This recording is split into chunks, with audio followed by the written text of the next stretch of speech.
Bom dia a todos e todas que estão aqui no seminário da Fundação Nacional do Livro Infantil e Juvenil, no Jubileu de Ouro, no 20º Salão.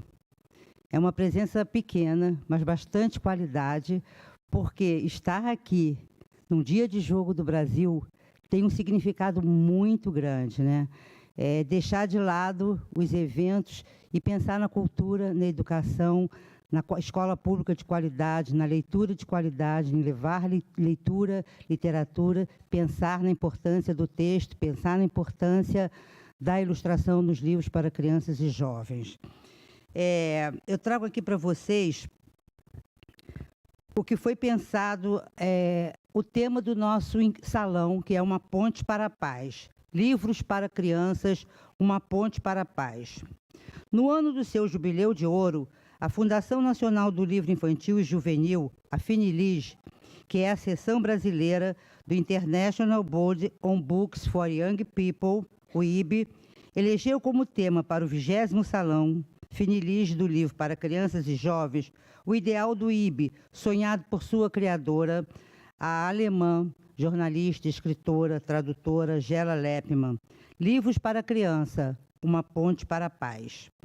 Após o fim da Segunda Guerra Mundial, Gela iniciou na Alemanha um movimento internacional de doação de livros para as crianças órfãs da Segunda Guerra Mundial, que culminou em 1952 na criação do IB.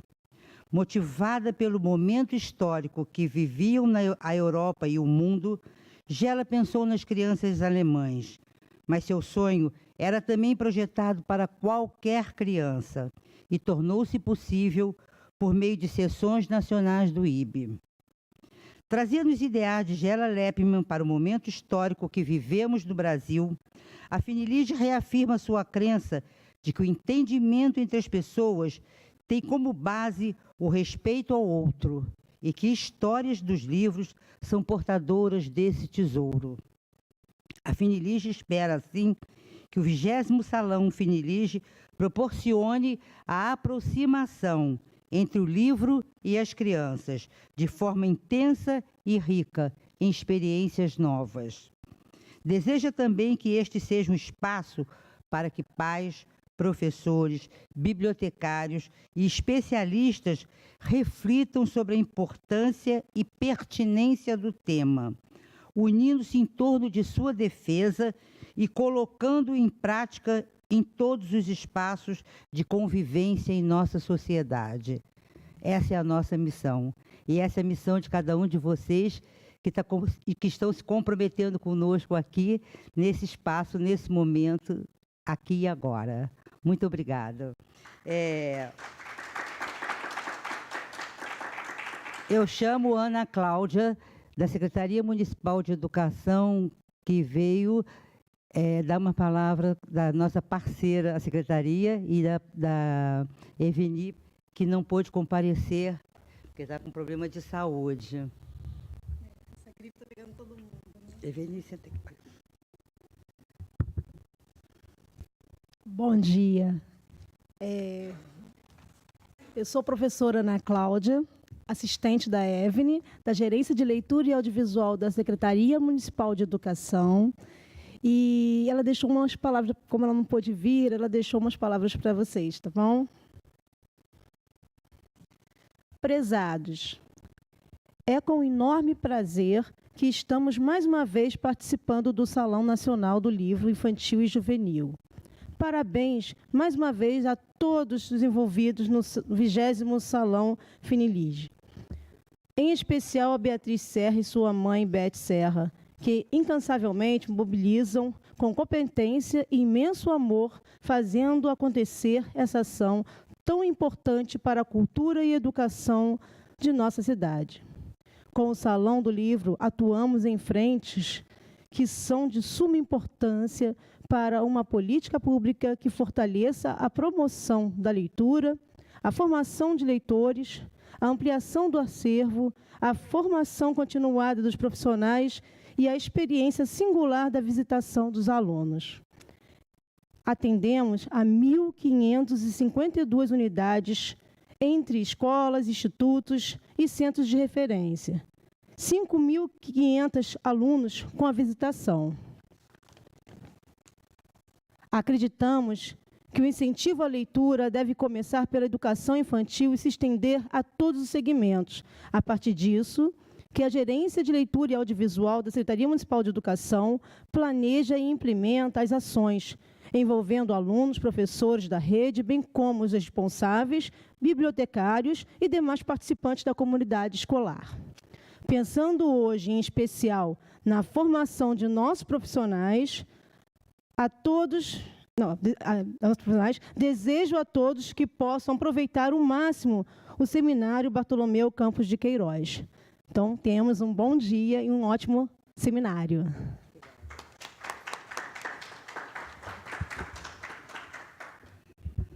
Agora, chamo para participar da mesa de hoje o escritor e ilustrador premiado com o prêmio Hans Christian Andersen, Roger Mello, nosso companheiro, nosso amigo, que está aqui trabalhando conosco já há 3 dias, né, Roger?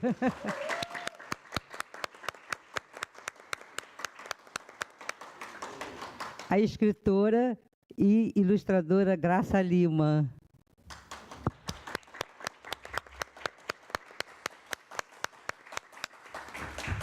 Aguardamos a presença... Neurocientista também. Neurocientista, ótimo. Maravilha, estou precisando demais. Marisa, só um instantinho, só para explicar para vocês em relação à programação. A mudança da programação. O que acontece? A Marina Colassante, ela não vai poder vir hoje. Ela tem uma programação com essa história do jogo, a vida de todo mundo. Algumas pessoas não conseguem resolver.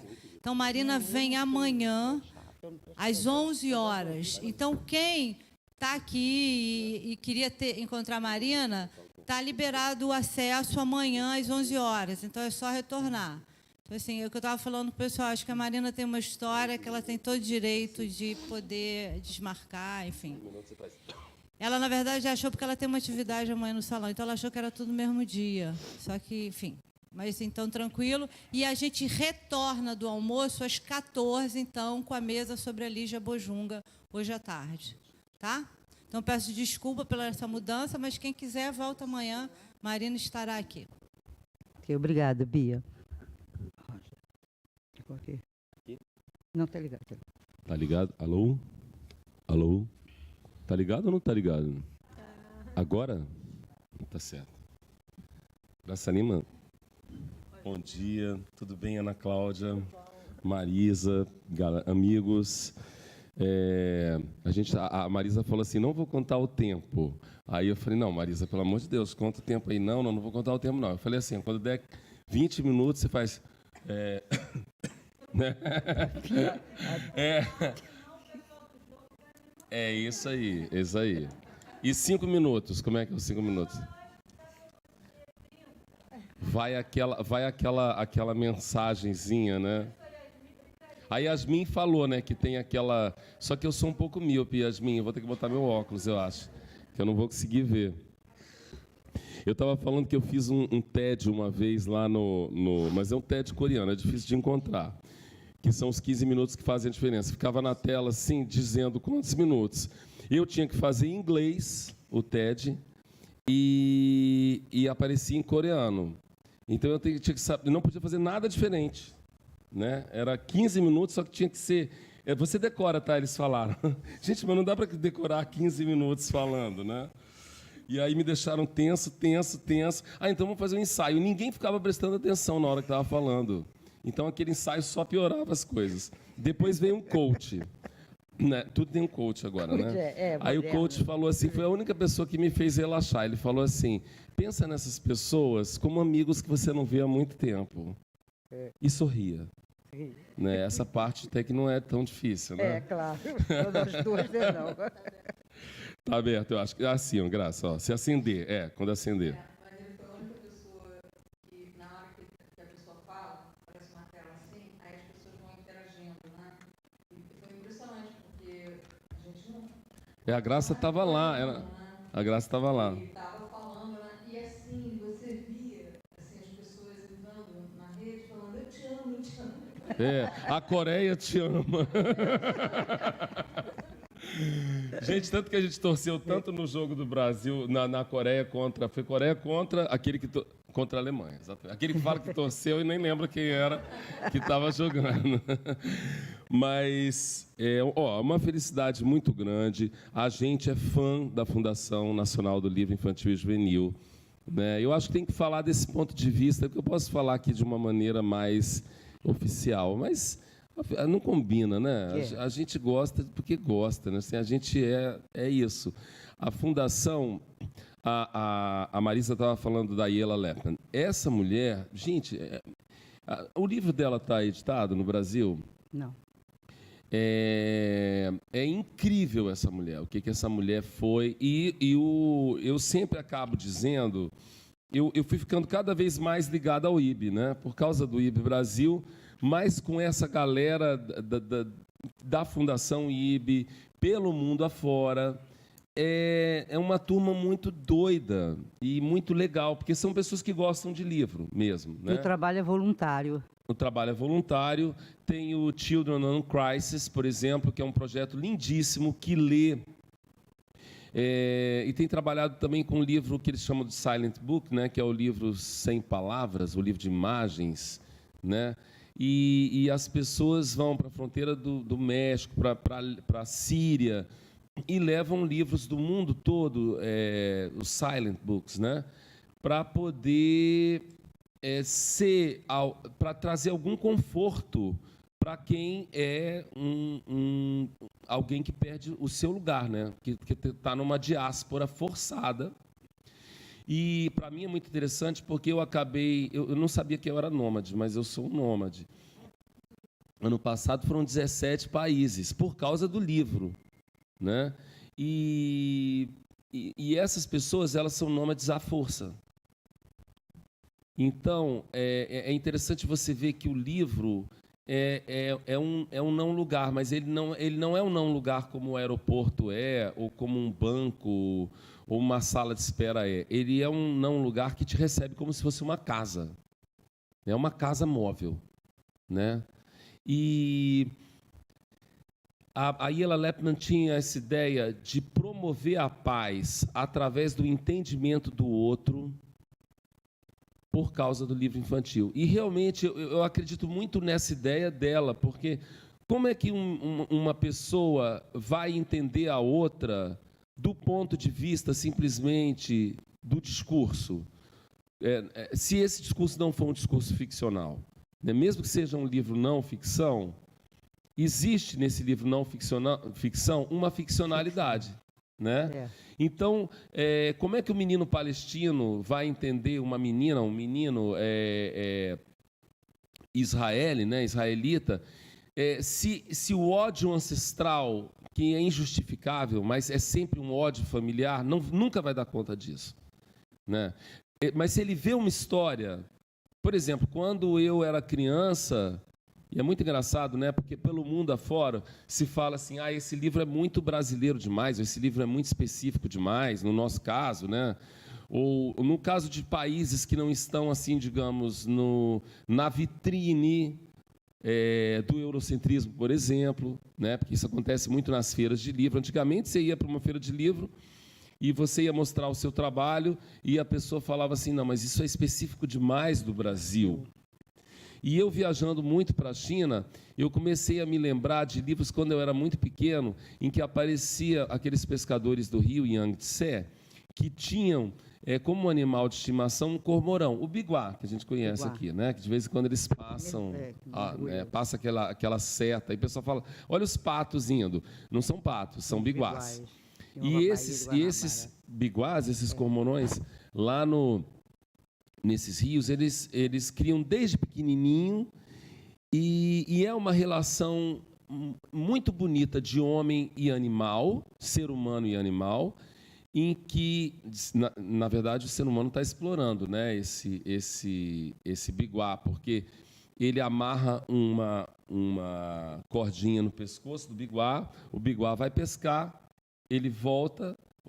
O ser humano tira o peixe e bota ele de novo para pescar. Mas ele alimenta ele, toma conta dele. Aquela é um instrumento que ele tem. Existe uma interação absurda de humano e animal que acabou sendo relegada, assim como as ilustrações, ao universo infantil, né?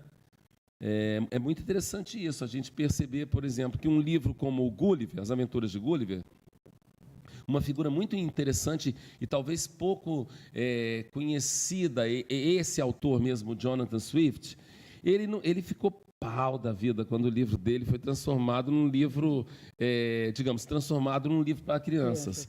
Porque ele estava fazendo uma crítica à Inglaterra daquela época, mas a partir do momento que ele fica pau da vida que o livro dele seja trabalhado para crianças, ele revela nesse antagonismo uma possibilidade de que não é que ele queria que as crianças não gostassem do livro dele. Ele não queria que esse livro fosse um livro somente para crianças. Mas é evidente que esse tema de grande e pequeno, né, assim, o poder, ele estando em Lilliput, ele sendo grande, ele estando na outra ilha dos gigantes, ele sendo pequeno, é muito parecido com o Micrômegas também do Voltaire, é muito parecido com Alice no País das Maravilhas. É uma coisa que a criança vai querer, vai gostar, né? Os primeiros livros que eram muito ilustrados, ficou muito polêmico aí por esses dias, o Livro dos Mortos, que não é um livro só, né, gente? Porque o Livro dos Mortos era um livro feito por escribas, ilustradores, homens e mulheres, calígrafos, pessoas que preparavam um pergaminho, era um livro em rolo, mas ele não era um livro feito para as pessoas lerem, ele era um livro feito para as divindades lerem. Ah, então isso não é um livro. Não, isso é um livro, sim. É um livro para um leitor que eu nem sei quem é. Então isso me lembra um pouco da própria questão do Jonathan Swift, né? Para quem que ele estava fazendo esse livro? Para os gigantes, para os pequenos, para as crianças, para os adultos? Interessa isso? Interessa se somente um Deus vai ler? E o que acontecia? O Livro dos Mortos era colocado na parte da cabeça da múmia, era somente as pessoas de altíssima classe que iam ter lá, naquele momento, o peso do seu coração comparado com o peso de uma pena na balança, né? A proibição do uso da terceira dimensão, é muito doido isso. Por que as imagens dos hieroglifos, não, mas o hieroglifo egípcio é visivelmente um tempo entre a palavra e a imagem, em que a imagem ainda está muito presente, mas ela simboliza outra coisa, né? Mas as representações, homens, mulheres, os deuses zoomorfos, né, tinham meio cara de gente, meio cara de bicho, e eles estavam sempre em posições da lateralidade, porque a terceira dimensão era proibida. Não é que eles não soubessem representar a terceira dimensão, mas é porque era uma proibição. Assim como a imagem foi uma proibição durante muito tempo. Nas culturas semíticas, a representação da face foi proibida durante muito tempo. E eu acho que, inclusive agora, a gente, apesar de dizer que esse é um mundo de imagens, a gente trabalha com a exceção da imagem. Temos uma cultura iconofóbica. A gente tem um pavor da imagem. Ela ainda não é, ela está aí, mas ela, de certa maneira, é ligada demais à terra, ela é subjetiva demais, ela é ligada demais ao arquétipo do feminino, e a gente ainda vive num mundo muito ligado ao arquétipo do masculino. Eu não digo masculino ou feminino, é o arquétipo, né? Porque feminino e masculino é outra coisa. E eu trouxe, porque a gente está aqui para falar da fundação e do logotipo, que eu acabei fazendo com muito carinho, porque ele fala um pouco dessa... a Beth e a Cris me falaram assim, Roger, a gente queria um logotipo e tal. Então, eu vou fazer um logotipo como não se deve fazer, né? Porque o logotipo é uma coisa para ser vista de longe. Eu fiz um logotipo para ver grande. Bem detalhado. Mas eu falei assim, porque eu acho que assim, o Brasil, e isso não começa com os portugueses, começa muito antes, né? A gente está sempre falando que a cidade de Caral, no Peru, tem 5.000 anos. A Europa não existia. Nenhuma cidade se assemelhava a Caral. A primeira cidade do México, da Mesoamérica, surgiu 1.500 anos depois. Oi, Vânia, tudo bem?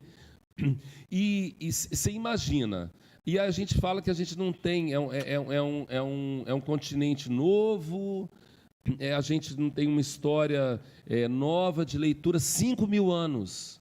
5.000 anos. Já existia o proto-quechua. Quando a gente pensa que não existia linguagem, não existia palavra, não, existia uma cultura muito baseada na leitura da imagem. E de um código visual ainda muito puro, digamos assim, ainda mais ligado à natureza. Eu sempre falo que a maior invenção da humanidade é a escrita. Não tem a menor dúvida disso. A gente não precisa ficar falando muito da escrita, porque a gente já valoriza muito a escrita, né? É uma sociedade toda baseada na escrita. Todo mundo tem que escrever. A maneira das pessoas escreverem, mostrar, fazer uma prova, fazer um teste, é escrita. Né? E assim, não mudou. O algoritmo vem da escrita. A leitura do DNA é baseada na escrita. É um pensamento ou um exercício ficcional que se completa através de uma leitura do código escrito. Só que a imagem, ela não é uma invenção. A imagem é da natureza. A imagem é dada. Eu peguei uma foto, eu fiz uma foto do voo da Clarice, filha da Renata Nakano, mostrei para a Clarice, que não tem nenhum ano. Não, a Clarice tem 1 ano agora, né, Graça? Não tem nenhum ano. Eu mostrei para a Clarice, ela olhou para a imagem no celular. Se eu pego uma foto de um peixe siamês e boto no aquário, o peixe siamês se abre todo. Ele vê, ele entende. Ele não está lendo um peixe siamês, né? Isso não é um cachimbo lá do Magritte, né? Ele está vendo uma representação bidimensional, é quase a proibição lá do tridimensional, de um peixe, e ele reage como se ele estivesse vendo um desafiante de batalha, um rival, né? Então, a imagem é dada, a imagem é da natureza. Eu preciso das duas coisas. E isso é uma coisa que a Fundação sempre entendeu, que o livro ilustrado, eu não gosto nem desse termo, que eu acho bonito, livro ilustrado, eu acho bonito, mas eu acho falso, porque o livro nasceu ilustrado. Então é dizer que nem dizer Rio Amazonas, Amazonas, já que a Glória está aqui. Rio Madeira, Madeira. Não, gente, o que acontece? Esse livro depois, que é um livro sem imagens dentro, sem ilustrações, ele tem imagens, né? Ele aconteceu muito tempo depois, porque as pessoas descobriram que tinham como fazer em série. Fazer em série, com o uso dos tipos móveis, né, que você trocava as letras de lugar e compunha, foi uma descoberta, né, adaptada de uma realmente descoberta de um chinês, 400 anos antes do Gutenberg. Bi Sheng, ele tem nome, né? Ou Pi Sheng, porque esse fonema Pi é parecido no chinês. E aí o que acontece? A imagem a ilustração ficava difícil de fazer em série. Tinha que pintar à mão. Isso atrapalhava, atravancava. E aí as pessoas começaram a ter que engolir, digamos assim, um livro sem ilustrações. Mas isso foi um processo demorado, né? Foi um processo demorado. Elas tinham acesso à palavra, mas elas não tinham acesso às ilustrações. Era um livro mais ou menos, mas era diagramado, era interessante. A letra passa a ter uma força, as pessoas passam a amar as letras. Já amavam, né? Já amavam as caligrafias, mas a letra impressa, um tipo bolado para isso, feito para isso. Isso tem uma importância muito grande também. Mas na China, a tradição da escrita e da imagem, ela continua junto? Ela continua junto. Não, a gente está falando em lugares em que...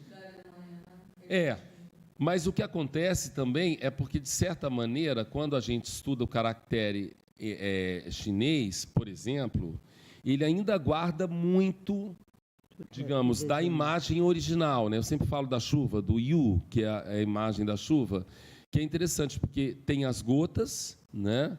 Nem trouxe a imagem aqui, tem as gotas, mas se você só colocar o traço da gota no papel, aquilo não é chuva, né? Aquilo é um pontilhado no papel.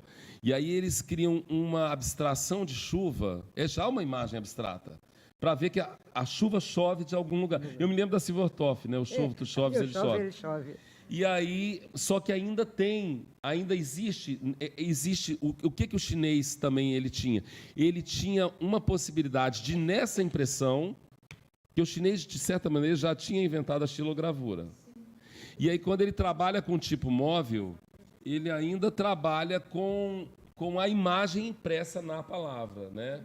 E no tipo romano, como no caso do Gutenberg, já não tem nenhuma associação, né? A letra A era uma vaca que foi virando, né? Que começou mais como uma coisa de contar, não era tanto uma coisa de... Não tinha nenhuma relação ficcional, era eu tenho uma vaca, era uma relação prosaica mesmo, né? Mas depois ela assume uma relação poética. Não que na contabilidade não exista poesia também. Não, é claro. Gente, ontem eu vi uma carta daquele jogador uruguaio que ele escreveu com 9 anos para ele mesmo. Vocês viram isso? Não vale a pena ler, porque é incrível. Você não vai ter um sistema de aquecimento. O Uruguai é muito frio, como no sul do Brasil, né? Mas isso vai te fazer mais livre. É lindo, é uma carta que ele escreve aos 9 anos para ele mesmo. Não existe naquela carta, digamos assim, nenhuma intenção ficcional, poética. E por isso é mais poético ainda. Né? Ele fala assim, um dia você vai correr no campo, eu não sou muito do futebol, mas eu achei maravilhoso. Um dia você vai correr no campo com seu cabelo ao vento e um elástico prendendo atrás, isso vai ser a coisa mais cool que você vai poder imaginar. É muito bonito o texto que ele escreve. Aos 9 anos, para ele mesmo. O que é um absurdo já pensar isso. É um exercício poético fantástico, sensacional, né? Ele trabalha exatamente... o seu sistema de aquecimento serão 4 cobertores. E quem já viveu o frio lá do sul... Gente, é mais frio do que a Sibéria, tem horas, porque é úmido também, né? E o Uruguai, então, tem um vento que bate daqui e um vento que bate de lá. E um vento que passa no meio. É uma coisa assim, né? Ele, de certa maneira, Montevidéu é uma península. São as puntas, né? Punta isso, punta aquilo, punta arena. O vento vem de todos os lugares. É um frio do capeta. Dizem que o inferno é frio também, né? Tem como apagar a luz? Não. Mas olha aqui, eu já estou adiantado na hora, não? Fala aí. Já tossiu, Bia? Cadê a Bia Serra? Não? Tá bom. Tem como apagar a luz?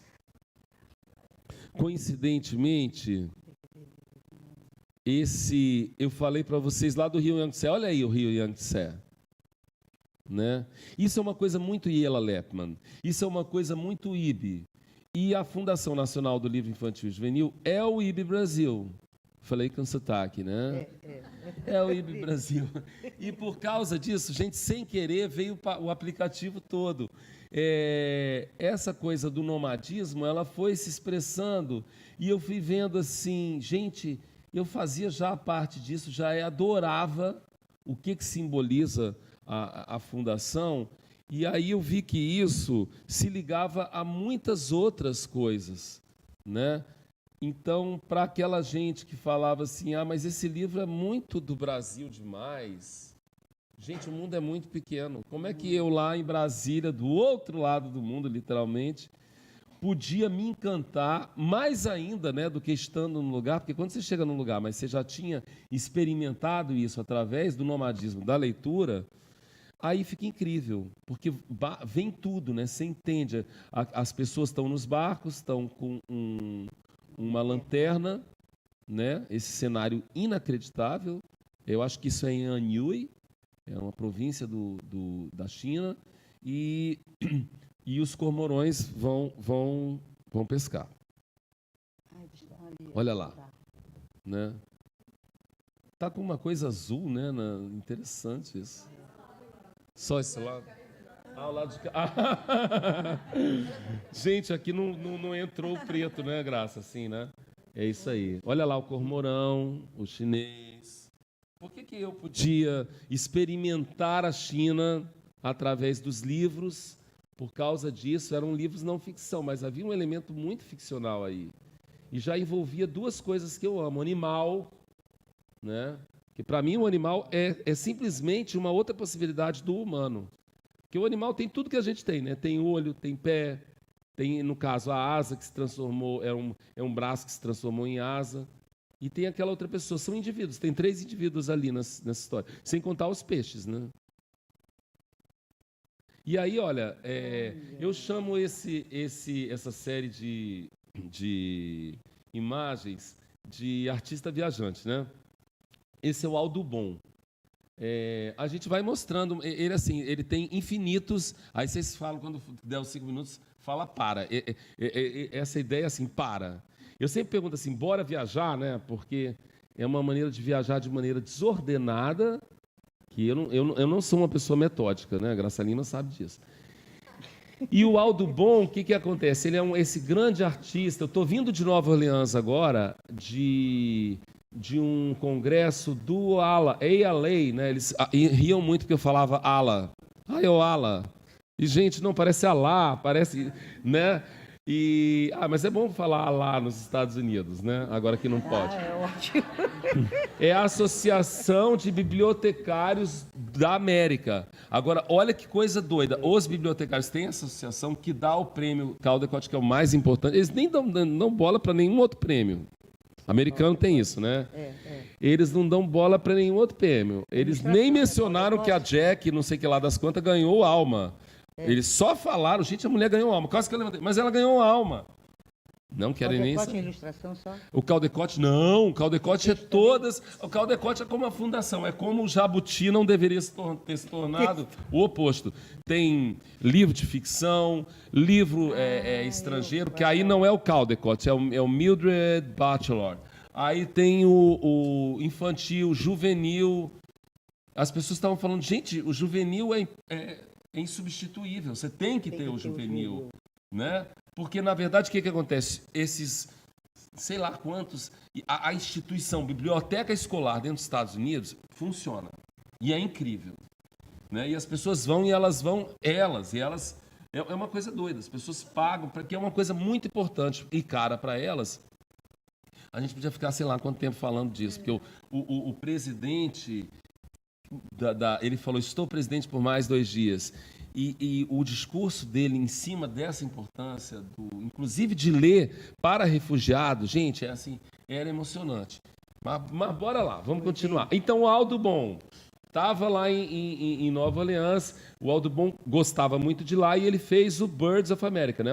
o Aves da América, que durante muito tempo foi o maior livro em tamanho, a capa é de madeira. Eu tive em contato com esse livro na Diet Library no Japão, por isso que é o artista viajante, né?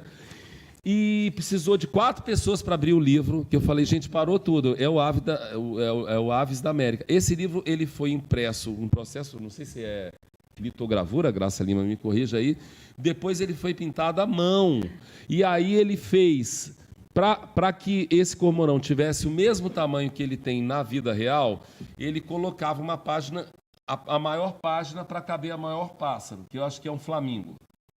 Só que esse flamingo teve que entortar todo para caber no livro. Então, o que acontecia? Como ilustrador de ficção, ele é visto como representativo demais. É um ilustrador de biologia. Mas, para os biólogos, ele é visto como ficcional demais, estragado pela ficcionalidade. É muito bom. Tem um desenho que eu não sei se está aqui, que olha aí, tá vendo? Tem um desenho que eu não sei se está aqui, que é um cisne olhando para uma borboletinha de lado. Ai, né? Que homem nefasto colocou a ficção numa coisa não ficção. Eu não sei quem é mais engraçado, se é quem não quer ter ficção ou se é quem não quer ter dado do real, que é mais ficcional muitas vezes do que a realidade. Vocês estão vendo o Flamengo faria essa posição, né? Mas está Alice no País das Maravilhas demais, né, gente? É lindo esse livro. Olha aí. Tá vendo? Ele não pode fazer isso, gente. Esse homem não pode fazer isso. Essa é uma ilustração... Poxa, essa é uma ilustração séria, científica, né?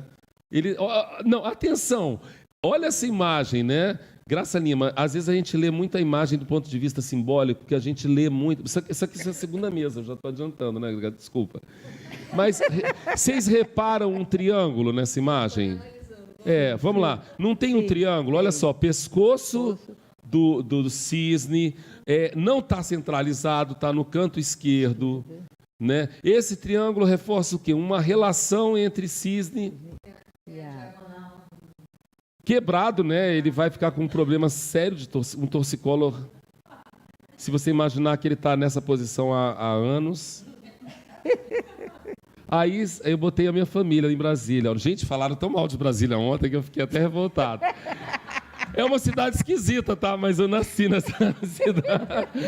Aí, olha, eu coloquei algumas coisas, tá vendo? Esse tucano do bico preto, né? O projeto do Lúcio Costa e a cidade. Ah, isso foi uma coisa muito doida. Tudo por causa do IB, Brasil.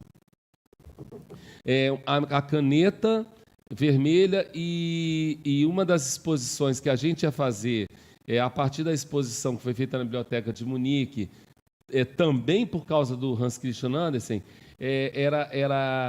esse museu, ele tem o melhor acervo, a conservação de originais é impressionante. É o Chihiro, ela é uma grande, importantíssima ilustradora do Japão. Esse é o Museu Chihiro Azumino. É uma cidade inacreditável, uma região.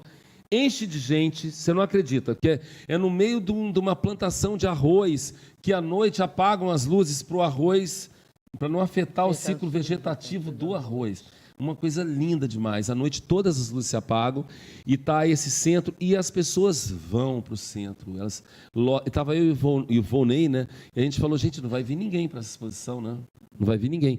E eu tinha preparado esse jardim, não vai vir ninguém. Daqui a pouco começou a encher de gente, porque as pessoas basicamente saem das suas cidades e vão para esse ponto, que é Azumino. E o que eu desenhei? Esse jardim, ele tinha muito a ver com um jardim baseado também no Burle Marx, né? Na minha relação com o Burle Marx, que foi, desde aquela foto lá atrás, uma figura... Ele não apareceu logo em Brasília, que ele e Juscelino brigaram, porque parece que Juscelino não pagou a parte dele lá na Pampulha, uma coisa... Depois que eu fiquei sabendo disso, Graça Ramos me contou. Mas depois ele foi chegando em Brasília. E aí, essa relação, e também o vermelho, né, do budismo, os dos jardins dessa cor, desse específico vermelho no Japão, e também Alice País das Maravilhas, que tem umas xícaras. Aí, o jardim... Aquele era o desenho, né? E aqui... Eu acho legal porque não tem muita diferença do traço ali, né? E para vocês verem como realmente essa coisa do nomadismo é importante para mim. A caneta vermelha comprada lá... Eu não trago essa caneta do Brasil, eu vou usando coisas, recursos do lugar.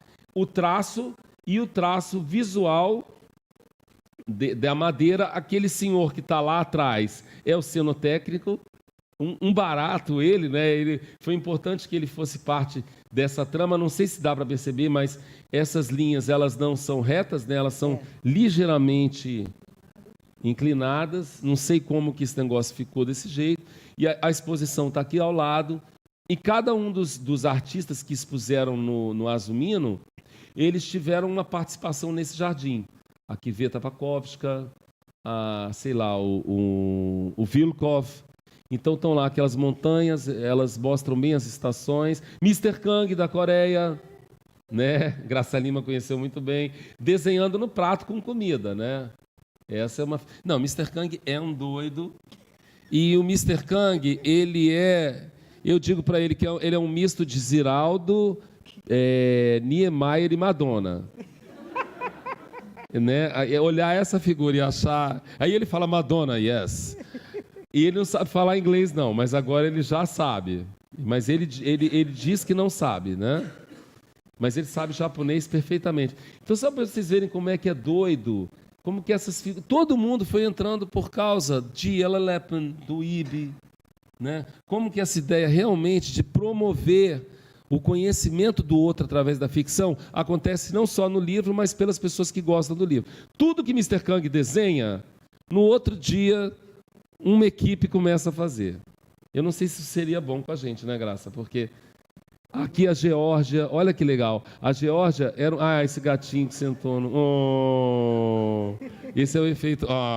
né?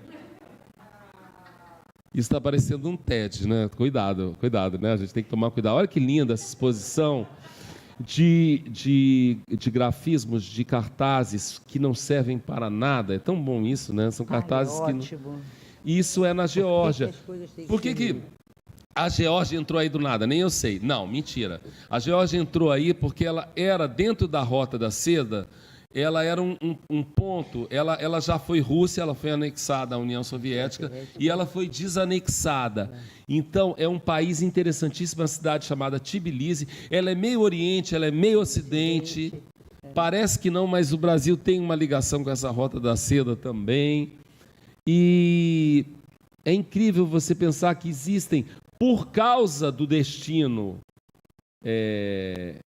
Shenzhen, na China, né, que era a cidade onde o Marco Polo escolheu para morar, porque naquela época a Europa era muito atrasada. Imagina, Shenzhen era uma cidade iluminadíssima, já no que seria a Idade Média, também não gosto desse termo. Idade Média para quem, cara pálida?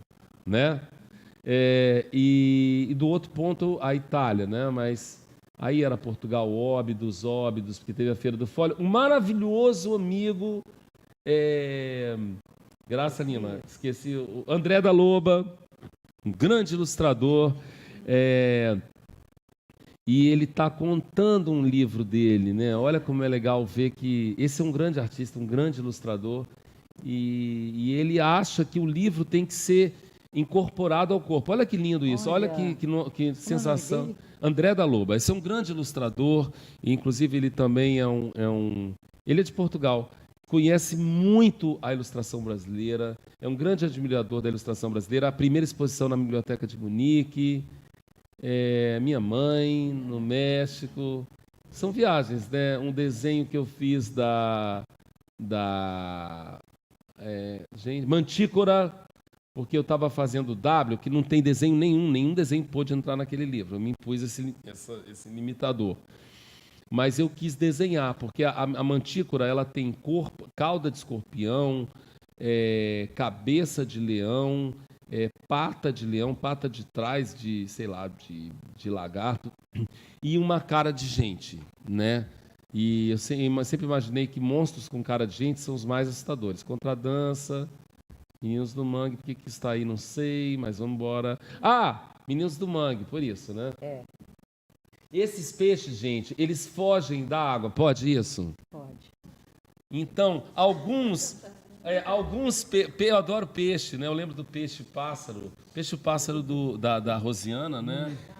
É do Bartolomeu. Não, mas não, é porque a Rosiana também tem um livro de peixes. Não, é gatos e pássaros, né?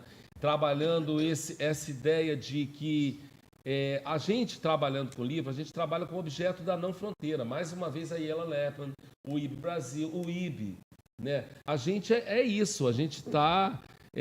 quando o cara lá da lei da ALA, falou, o sexto mandamento leiam e levem bibliotecários e livros para os campos de refugiados, porque, naturalmente, o leitor ele é um habitante da não fronteira. E esse peixe é muito doido, porque ele é um peixe do mangue do Indo-Pacífico, e ele literalmente ele corre da água, porque o terreno dele é a lama. É um terreno... Eu sou esse peixe. Ele é maravilhoso, esse peixe, ele é muito doido. Um mangue, né? Um dos mangues do mundo. Eu fiz o Meninos do Mangue, e tem muito essa coisa de que o mangue é o lugar onde os peixes vêm... A vida marinha, sem mangue não tem vida marinha. Não tem vida. Se acabar com o mangue no Rio de Janeiro, primeira coisa que vai desaparecer é o camarão. Tem que falar isso pro pessoal que gosta de comer camarão. Se não funciona o mangue pelo mangue, olha, você não mais vai comer camarão. Não mais vai comer siri, caranguejo, porque sem mangue não tem. Então vamos preservar os mangues. Que horror. Mas as pessoas só sabem... É que nem Câmara Brasileira do Livro, né, gente? Não é Câmara Brasileira do Mercado do Livro. Não é CBML, é CBL. Né? Prestem atenção no exemplo da Fundação. Carvoeirinhos, que é o livro que tem esse negócio pegando fogo. Eu não sei por que está aqui, mas a ideia é essa. Para eu poder me surpreender. Não está mudando aí, porque essa imagem é muito pesada. Mas a gente já está adiantado na hora, né? 5 minutos ainda? Olha que legal. Nem sei porque que botei aqui, mas agora botei. A China, né? A China é isso, gente. Um campo de obra que não tem, mas você não consegue nem andar na China, né? E aí o que acontece? Essa industrialização, o Brasil estava experimentando isso há alguns anos atrás, antes de voltar a ser um país que não vai para frente, né? Mas se bem que esse é um país que vai para frente, era um lema horrível da ditadura, né? Tinha até aquela musiquinha famigerada, exatamente. Né? Auge do governo militar, né? Só que a gente não sabia, né? A gente já era criança, nem sabia na época.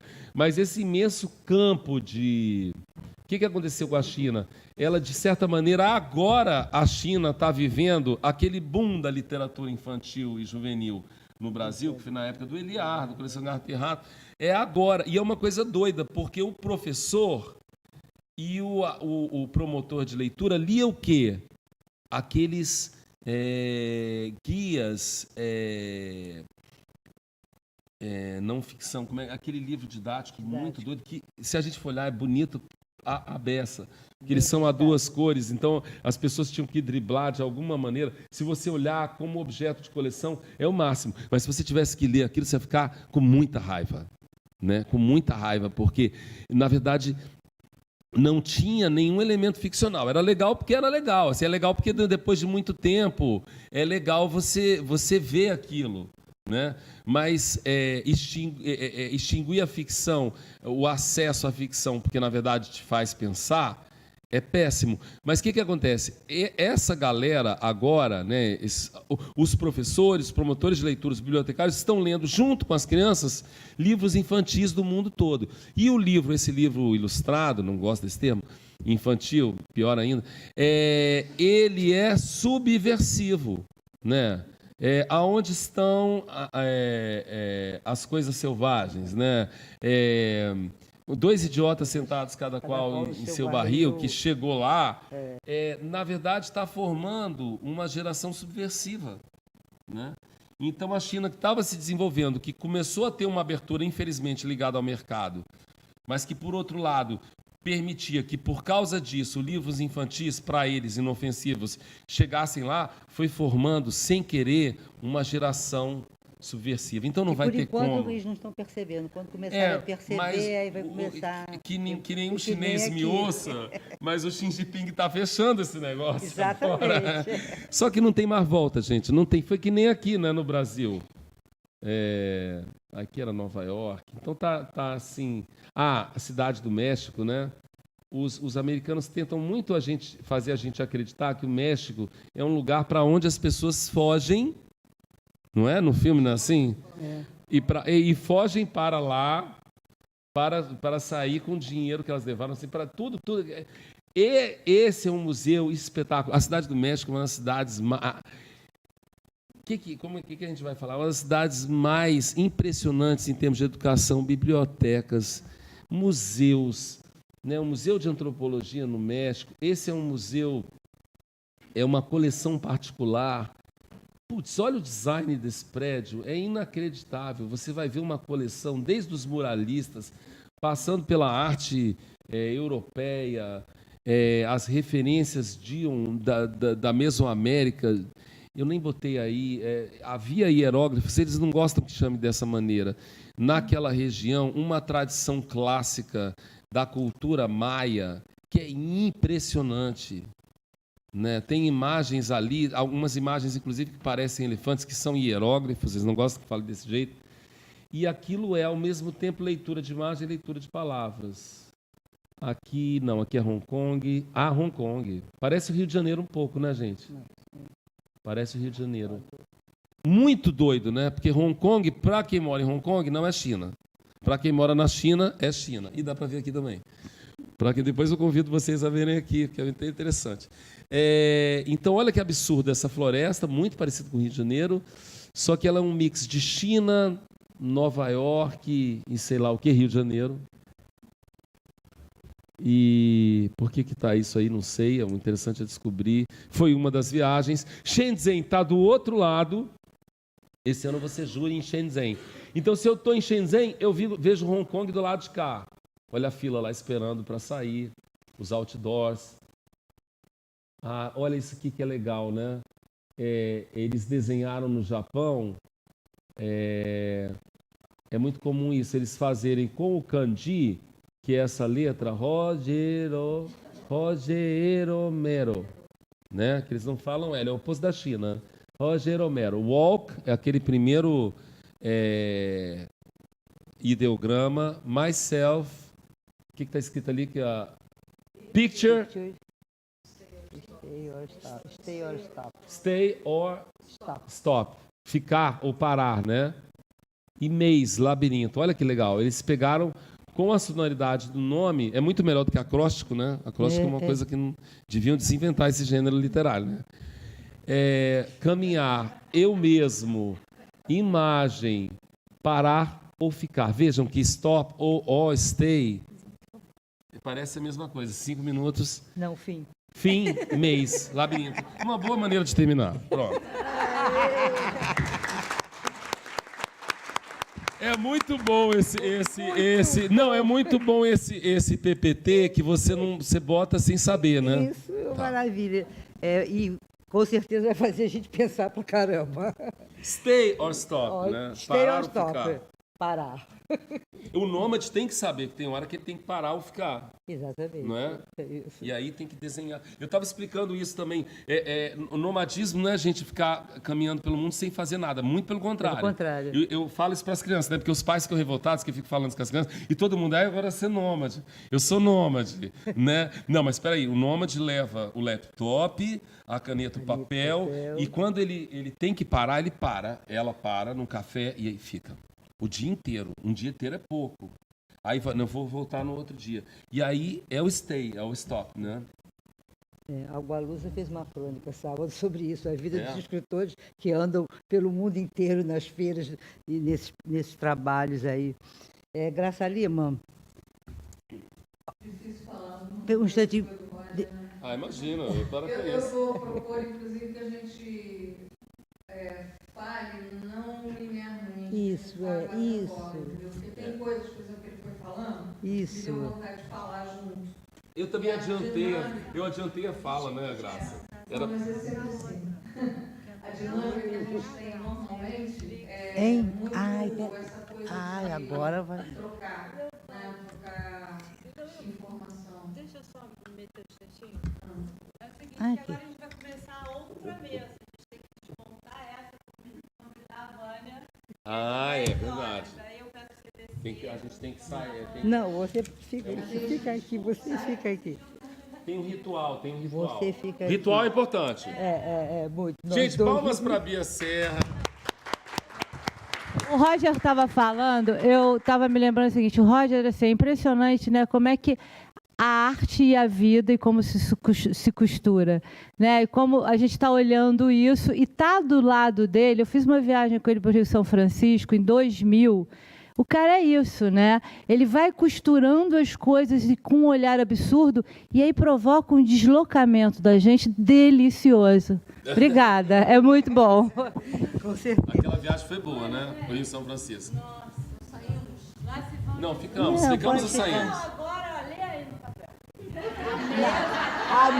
Lê aí na programação. lá, Flict. A palavra e a ilustração na literatura infantil e juvenil. Tudo bom? Graça Roger e Vânia. Chegou? Graça Roger e Vânia. Não, deixa aqui. Graça Roger e Vânia. Isso, Graça Roger, deixa os teus. Roger. Isso. Pode ser? Que é? Senta aqui para o microfone. Vamos lá e deixa a Vânia terminando. Não, Porque, na verdade, a Vânia vai falar do fluxo, né?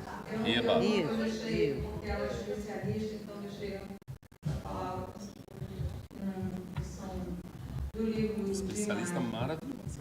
Meu Deus. Mas eu queria fazer uns comentários de umas coisas que o Roger falou, só a título de comentário. Tá? Por exemplo, o Roger disse que na representação egípcia, você não se representa titular, porque tem a coisa da proibição da terceira dimensão. Tem um outro dado também, que é meio que uma abertura de época. Quem conhece geometria descritiva, né? Tem a representação dos planos. Então, se tem o plano daqui, o plano daqui, os planos daqui do lado. E eles, na verdade, eles querem representar tudo. Então, eles abrem a época. Então, ele rebate. Então, muitas vezes você vê o desenho todo rebatido. Você vê todas as posições. Você não vê em terceira dimensão, mas você vê todos os lados. É como se eles pegassem esse cenário e abrissem todos e dessem para ver todos os lados.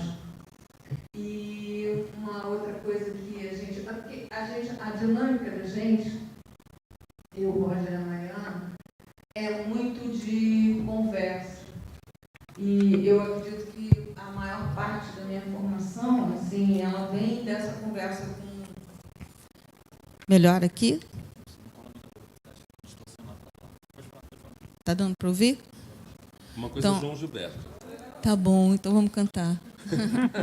Então, a maior parte assim, da minha formação vem dessas conversas, porque tem muito essa coisa de abrir um veio, né, de interesse, e a partir daí a gente vai muito atrás.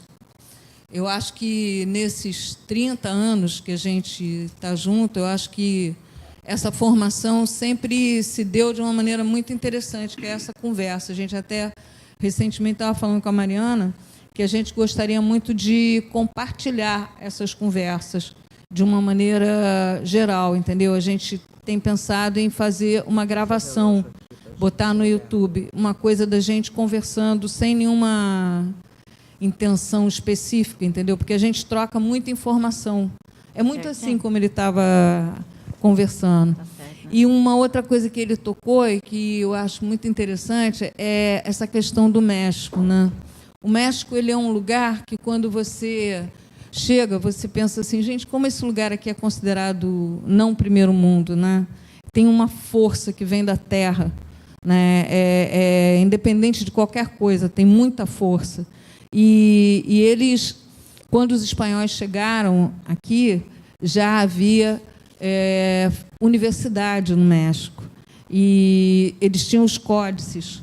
E há um relato em que os espanhóis pedem, eles vêm um dos códices, ele pede para que relate para o rei de Espanha o que há no local. E o códice é todo desenhado, ele conta tudo que havia na região através de desenho. Assim, esses códices, eles foram espalhados, os espanhóis levaram. Foram eliminados. Os que ficaram, e foram queimados, a maioria. Assim como a língua havia escrita também local, essa língua também foi banida, porque eles queimaram, eles destruíram, e assim, hoje em dia só existe um grupo étnico que ainda detém o conhecimento disso. E é muito doido, porque eles se consideram menores.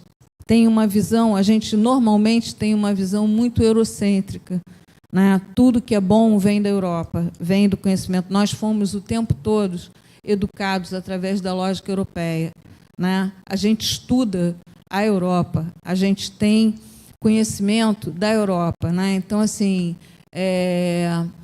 eu, uma ocasião, fui dar um curso em Lima e eu fiquei super envergonhada, assim, porque eu não conhecia arte peruana. A arte peruana que eu conhecia era a arte ancestral, né, pré-colombiana. Mas os artistas atuais, a gente não se olha, a América Latina não se olha.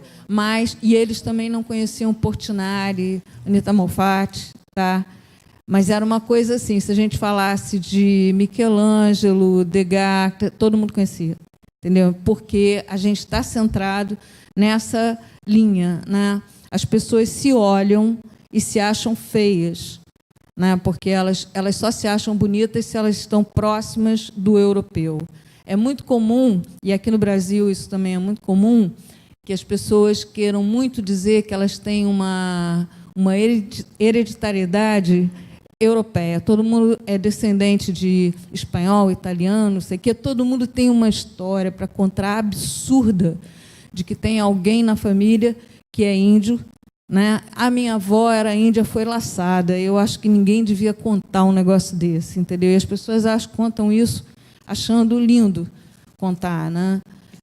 Enquanto que a origem mesmo da gente e as estruturas que a gente tem culturais, a gente abandona completamente. Não sei por que a gente não tem um idioma local. Nós temos, assim, mais de não sei quantos troncos linguísticos nossos, a gente ignora totalmente. As escolas, em momento nenhum, tocam nisso. Só toca na meleca do Dia do Índio, né, que faz aquela besteirada.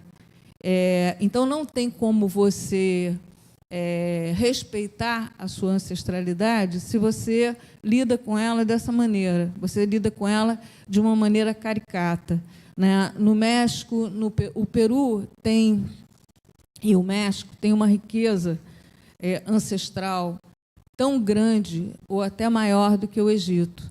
Mas a gente é considerado sempre, até essa ancestralidade, essa riqueza pré-colombiana, a gente não olha, a gente não se dá conta. No México tem um museu de... É um museu de arte natural, aquele que fica dentro do parque, aquele grandão. É o museu mais bonito que eu já vi na minha vida. É uma coisa assim... Antropologia? É o Museu de Antropologia. Ele tem uma conversa com o exterior do museu, que é o parque, e com o conteúdo que ele traz, entendeu? Então, assim, as pessoas... Já vi gente dizer para mim, assim, perguntar, eu falando do México, a pessoa falar assim, não, mas lá tem muita pobreza. Sabe, as pessoas... violência, pobreza, as pessoas não têm noção, entendeu? Da América Latina como um todo. Pior é que eles têm a mesma ideia daqui. A China também é outra coisa, né? As pessoas falam um monte de besteira da China. Aí a gente foi à China e era a feira de Xangai. Então eu assim conheci. A primeira coisa que eu vi foi Xangai. Xangai, gente, parece uma cidade espacial. Parece que vai chegar uma nave espacial assim a qualquer momento. Parecia Flash Gordon, né? E é rico, é muito rico. É uma ideia completamente diferente do que a gente imagina. Culturalmente, é um troço assim, absurdo, sabe? Todo mundo tem um respeito assim, enorme sobre isso. A gente tem uma coisa, assim, voltando para a coisa da imagem e da palavra, né? Que o Roger começou falando, assim, a palavra é uma imagem. A gente só entende ela, porque se você vê um texto em árabe, é só imagem. Porque a gente não detém o código, né, da leitura, mas um texto em que a gente detém, a gente separa, mas, na verdade, elas são símbolos, né, elas são imagens que a gente decodifica. Então, esse diferencial tem muito a ver também porque a gente vive numa sociedade do contrato. O que vale é a palavra escrita. Né? A gente não faz um contrato por imagem, né? A gente faz um contrato ali. Então, tudo que vale mais é o que está escrito. Então, tem essa dicotomia entre a imagem e a palavra. Também acho que o livro ilustrado ele não é um livro objetivamente para criança. A gente tem uma ideia muito errada sobre isso. Eu acho que o livro de imagem é um livro de arte.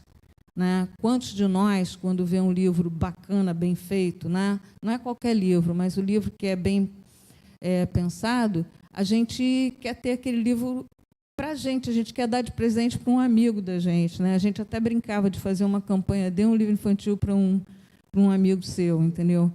Então, assim, acho que tem uma série de coisas que a gente poderia pensar, né? Que é essa relação que a gente tem colonizada, né? Como a gente pensa a imagem também, que a gente tem uma experiência em 94, quando o Brasil foi homenageado na Feira de Bolonha, a gente se deu conta, quando a gente foi com a exposição brasileira, que a gente tinha um trabalho que era muito pastiche do trabalho europeu. Mas por que a gente tem esse trabalho assim? Porque na colonização, o que chega para a gente, o que veio da biblioteca com o Dom João, por exemplo, vem com esse olhar. Né? A Escola Nacional de Belas Artes, ela trabalha dentro dos princípios europeus. Né?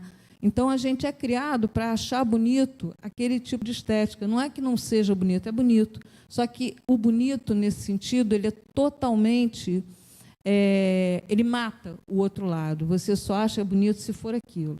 Né? Eu vejo muito, por exemplo, professor quando vai escolher livro para comprar, procurar sempre uma estética realística, né? Uma estética meio fotográfica, né? A imagem que é mais próximo de algo que ele está acostumado a ver sempre, né? Ele nunca tende a ir numa coisa mais experimental, porque a gente foi totalmente criado dentro dessa estética.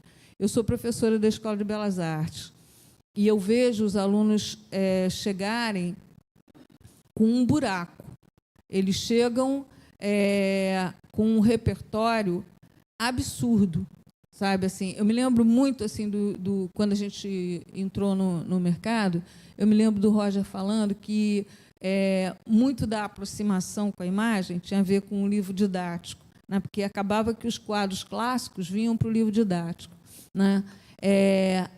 Eu acho que nem isso não tem mais, né? Se você for ver os livros escolares, não se reproduz mais os grandes pintores brasileiros para mostrar a sequência da história do Brasil. Então, o que o aluno chega lá, ele chega com mangá, ele chega com um repertório de Disney, né?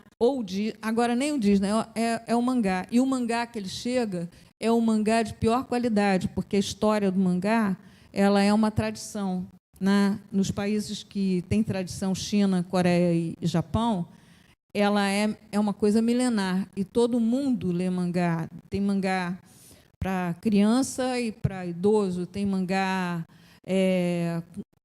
diferentes temáticas, e a origem ela tem uma estruturação gráfica que é muito sofisticada. Até hoje tem mangás japoneses que são extremamente sofisticados, coreanos também. Esse mangá do olhão é um mangá que vai para os Estados Unidos, que é levado para os Estados Unidos.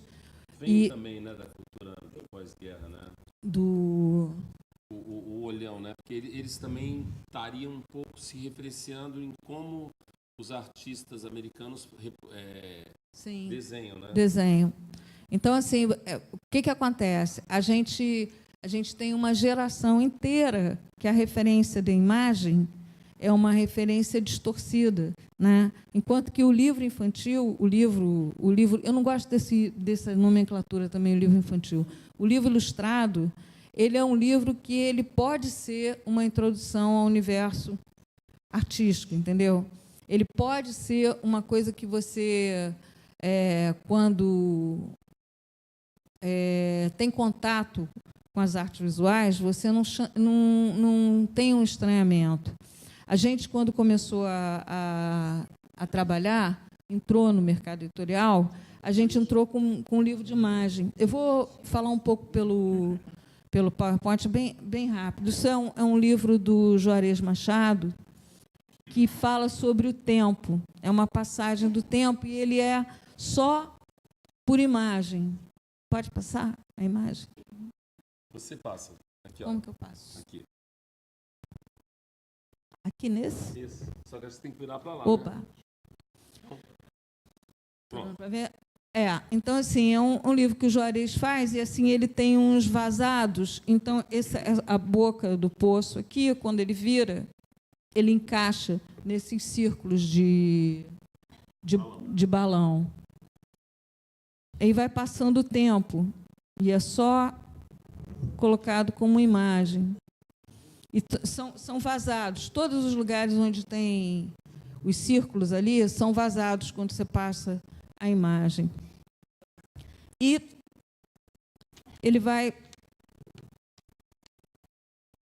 eles começam jovens e acabam a história já mais velhos. É a passagem do tempo. O primeiro livro que é considerado aqui um livro que abre a coisa do livro de imagem é o Ida e Volta dele também, mas isso aqui não era um livro indicado para ser vendido para criança. Eu acho que isso, inclusive, ele fez como um brinde de propaganda para alguma empresa. E aí, a gente, quando entrou no mercado, faltam só 10 minutos, agora eu vou falar correndo.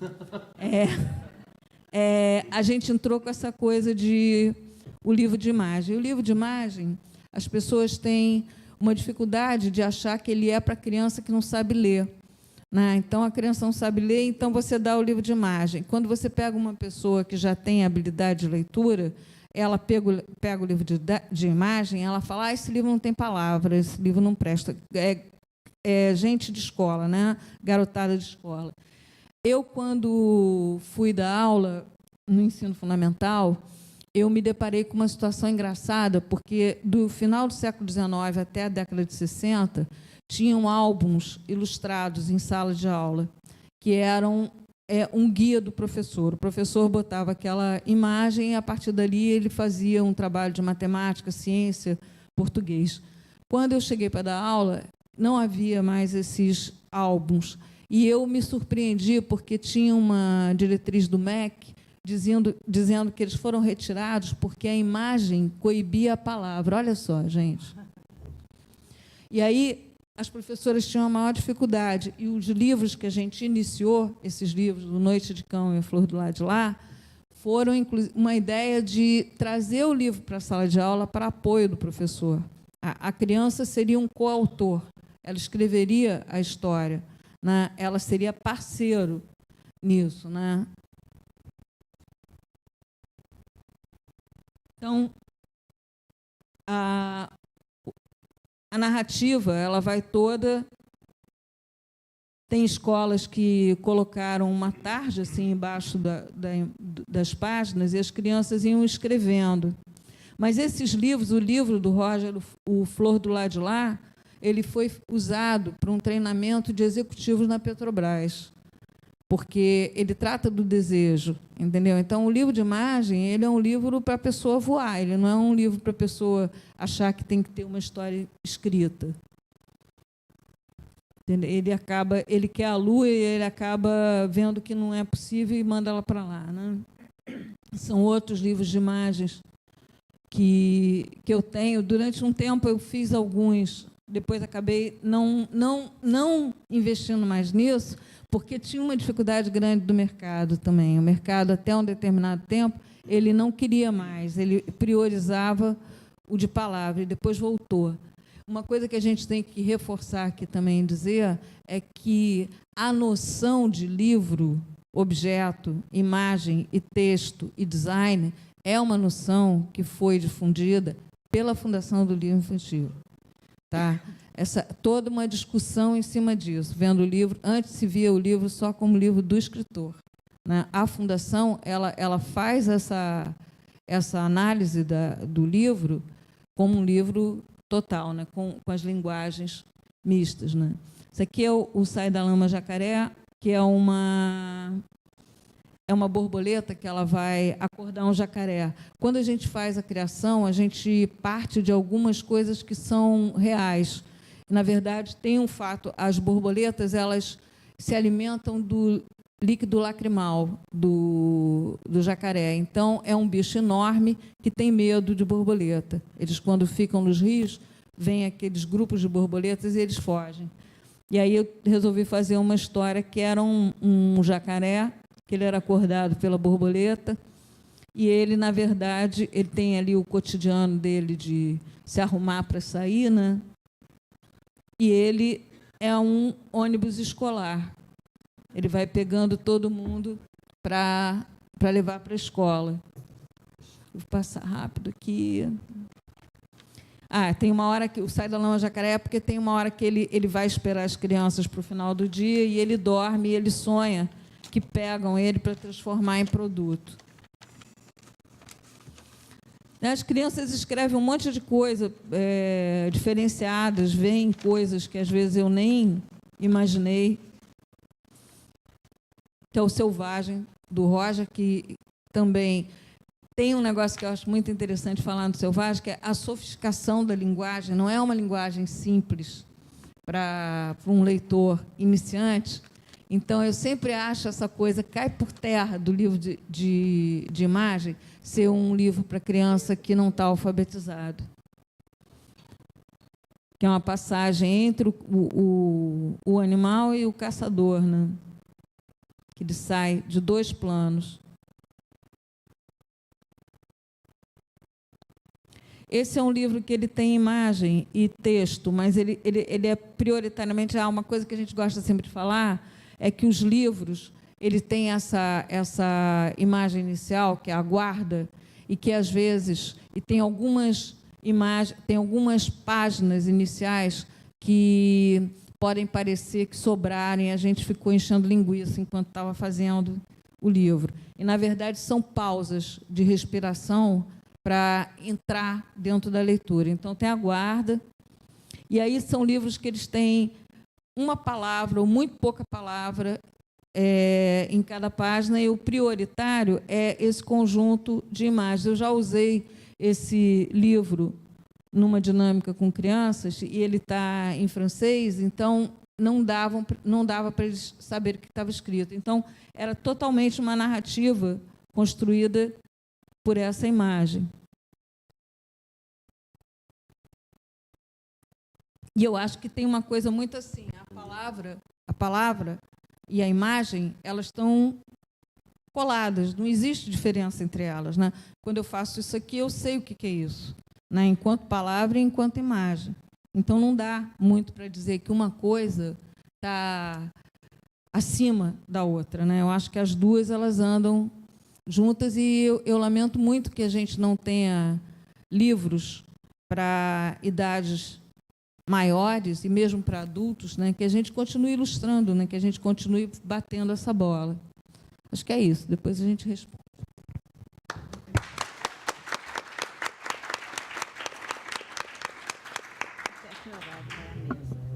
Agora, a Vânia Rezende, com a sua fala sobre Flicts. Prefere aquele? Esse lá. Essa aqui, né?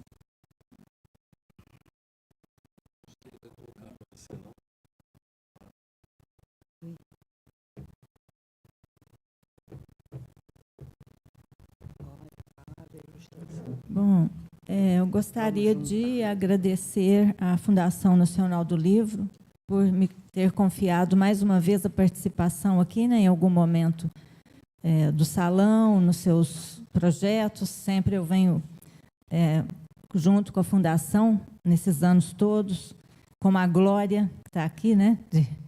Nós duas vamos junto com a história da Fundação, né, Glória? E eu gostaria de dar um oi, um abraço bem assim aconchegante na Beth Serra, que está nos assistindo, e mandar toda a nossa energia para ela, tá, Beth?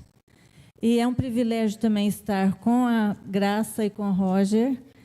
Eu corro aqui o risco, né, porque os dois falam do que eles criam, eles entendem perfeitamente o processo de criação, né, não só deles, mas eles têm mais propriedade para falar do processo de criação. Na colocação crítica, que é fundamentalmente a minha, eu trabalho com a metalinguagem, né? Eu vou em cima da linguagem deles. Tem o primeiro plano, né, da linguagem da criação, e eu faço uma outra linguagem sobre a deles. Então, ela é independente, na verdade, a crítica tem que ser mesmo independente do criador, né? Ela corre os riscos, mas, ao mesmo tempo, ela tem que ter a coerência dela para se fundamentar independentemente, né, do que pensa o criador. Então, nesse tempo que eu tenho aqui, também tenho o privilégio de estar com a Marisa, né? Agradeço aqui a sua presença. E tendo escolhido, então, o Flicts, né, uma obra específica do Ziraldo, eu acredito assim, trazer, numa síntese, a questão da história do livro para crianças no Brasil, entendendo que o ano de 69, com a criação de Flicts, nós damos um salto na questão da história do livro no Brasil para criança, depois do Monteiro Lobato, né, que inaugurou tanta coisa boa, que trouxe uma novidade fantástica no sentido do projeto estético que ele inaugura para nós aqui no Brasil, e que tem uma ressonância, né, na América do Sul, quer dizer, tão significativo foi o que ele trouxe. Mas a direção de leitura do Monteiro Lobato é uma direção de leitura linguística.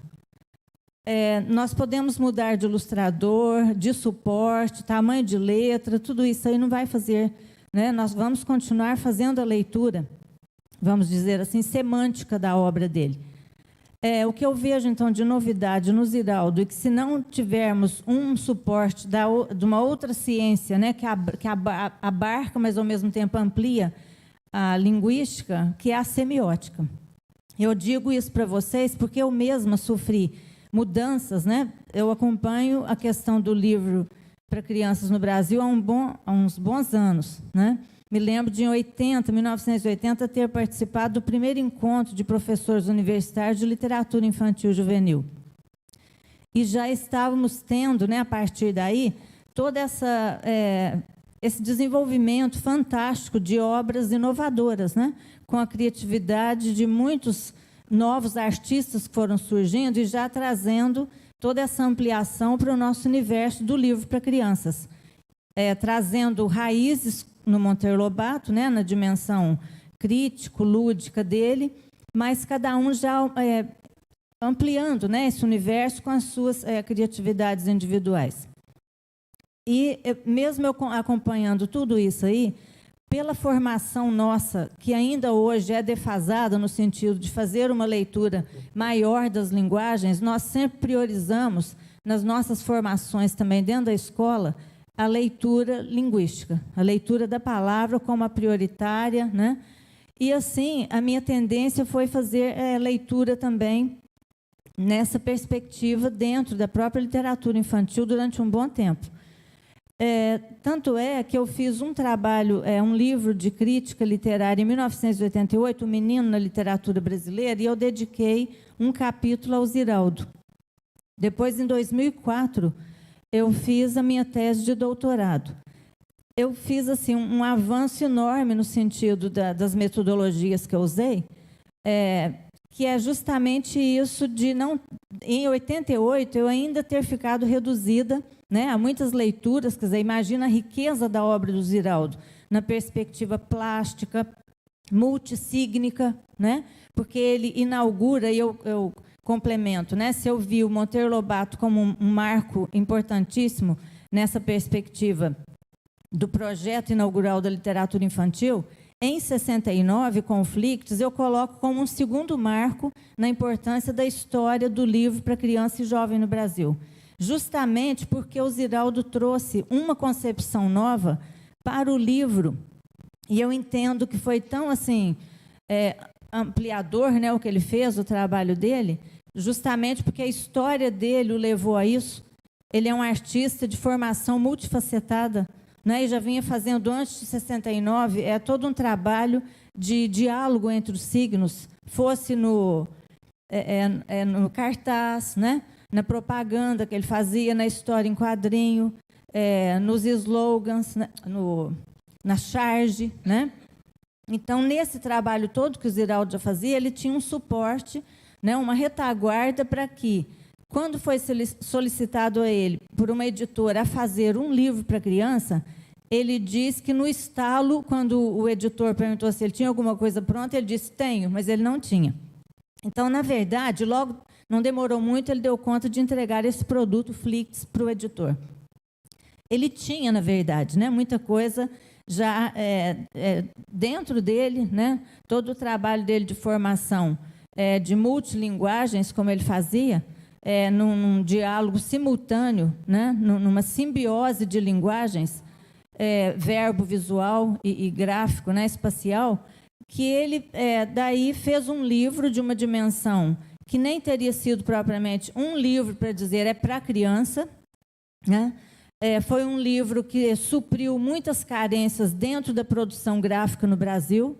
Tanto quando a gente lê, vocês imaginem que nesse tempo não tinha quase nenhuma crítica específica para livro infantil, quase nada, se até hoje a gente ainda tem pouco, né? A não ser produções assim, universitárias. Mas em 69, o que eu mais, quando eu fiz a minha pesquisa, eu consegui material no jornal. A imprensa fez muita divulgação justamente pelo impacto que o livro Flix trouxe, não só como livro infantil, como uma produção artística, como uma produção de múltiplas linguagens, né, trazendo avanços na área artística de um modo geral, e na visão do livro como objeto que não é só deve ser visto, mesmo o livro adulto, né? Deve ser visto como na sua materialidade, né? Porque importa o tipo de papel, o formato, a encadernação. E isso, o livro trouxe sim, um choque no sentido da inovação que ele trouxe. Agora, especificando, então, alguns pontos assim que eu diria que o Ziraldo começa, né? Ele inaugura esse caminho, e assim como depois o Monteiro Lobato tem lá os seus filhos, né? O Ziraldo tem uma linhagem também, que a gente poderia dizer, né? Nós temos aqui 2, né? Que fazem, eles trabalharam com ele também, quer dizer, tiveram esse privilégio, né, de estar tão próximo. Mas nós temos uma série de outros, tanto no trabalho solo, né? Que a gente poderia falar de geniais aí, como Fernando Vilela, Ângela Lago, Eva Furnari, Ricardo Azevedo, Marilda Castanha, Nelson Cruz, quer dizer, Cícero Fittipaldi, né? Tem uma série, né? Enumerar aqui seria uma coisa até injusta, porque quantos que nós temos aí tão criativos, né? Que fazem esse trabalho ou num trabalho solo, que é fundamental, porque eles exercem as 3 competências simultaneamente, né? Da palavra, da imagem e do trabalho de artista gráfico, né? Escritor, ilustrador e artista gráfico simultaneamente. E o Ziraldo começa isso, né? Agora, fora isso, nós temos parcerias belíssimas também, que na parceria, né, começando da visão profissional e também criativa e arrojada dos editores, porque eles são importantes nesse aspecto de acatarem, porque tem livros arrojados, né? Pensemos no livro Zodo, que o Roger ilustrou, com textos do Guimarães Rosa, selecionados por Luiz Raul Machado. É fantástico aquela produção, quer dizer, tem que ser uma editora que assume fazer um produto tão difícil de ser realizado, exigente, né, para dar aquele resultado. Então, tem essas parcerias muito bem feitas, inclusive deslocando textos da literatura adulta, como o Odilon Moraes faz com Ismália, de Alfonso de Guimarães, que ficou belíssimo o trabalho dele também, né? E outros tantos aí que fizeram.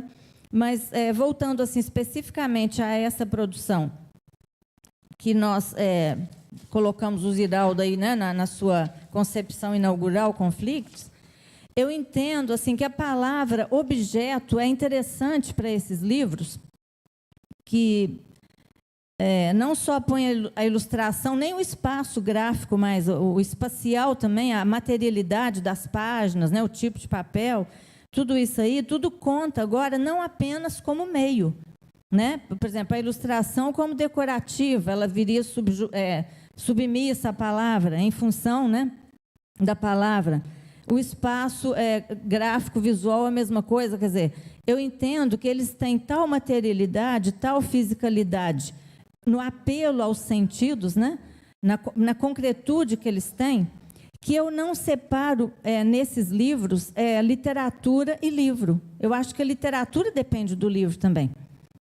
Então, o Ziraldo faz isso exatamente nessa conjugação perfeita e no uso do espaço, porque quando a Graça fala que quando tem pausas em determinadas páginas que o leitor desavisado vai achar que é porque está sobrando papel, alguma coisa assim, quando o livro é feito como um projeto bem pensado, que eu entendo até que a literatura infantil, nessa dimensão física que ela tem, concreta, ela está muito próxima de uma escultura, da arquitetura, né?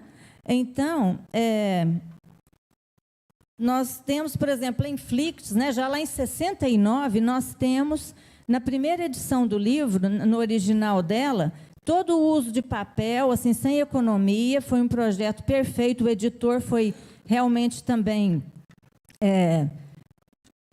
ele correspondeu, né? Acho até que ele queria, assim, por depoimentos que eu já li, ele queria trazer uma mudança, impactos na questão da produção editorial para o Brasil. Então, o Ziraldo, né, veio a calhar com essa contribuição que ele deu. E essa questão, né, do livro, literatura e livro, a literatura, né, está vinculada imediatamente ao livro, e o fazer concreto, ele fica muito evidente, é interessante, assim, que não há uma abstração, né, de você pensar que é uma mensagem que está além. né? Que você teria que caminhar por ela. Está muito próximo do fazer poético. Quando Haroldo de Campos define a função poética para o que faz, que é o designer, e o trabalho é o design, é exato para a literatura infantil. Porque o livro ele é um objeto, né, que a mensagem não fica lá atrás mais. Nesses livros em que nós temos essa integração perfeita, né? Porque eu não posso generalizar que todo livro infantil corresponda a isso.